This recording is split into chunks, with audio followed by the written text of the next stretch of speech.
Sentiment mitigé chez les anciens colons israéliens de la bande de Gaza. Pour eux, Ariel Sharon a longtemps été un héros, un dirigeant qui encourageait la politique de colonisation.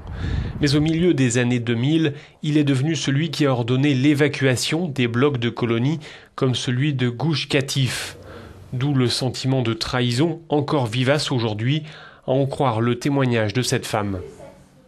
Tout au cours des années du développement du Gush Katif, on a senti cette poussée, c'est-à-dire c'est important ce que vous faites pour le pays, pour vous-même, etc.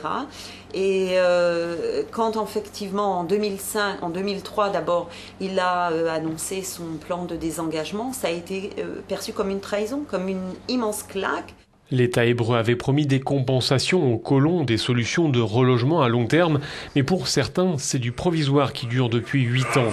D'où le ressentiment, mais pas forcément contre Ariel Sharon. Ça m'a fait quelque chose quand j'ai appris la mort d'Ariel Sharon. J'ai pleuré. Je regrette vraiment cet homme. C'était un véritable bulldozer. Il s'est occupé de nous avec sensibilité. Il a fait preuve de détermination quand il a décidé le retrait de la bande de Gaza, mais il a aussi cherché à prendre soin de nous. Pour moi, c'est un héros.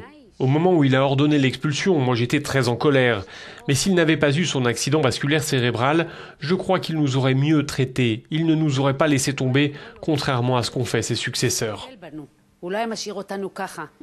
Una cicatriz indeleble. D'après notre envoyé spécial en Israël, les colons gardent en travers la gorge la décision d'Ariel Sharon de se retirer de Gaza en 2005. Plus de 8 ans et demi après, dit-il, la cicatrice ne semble toujours pas refermée. No se ha cerrado. Desde Nitzan, Israel, Luis Carballo, para Euronews.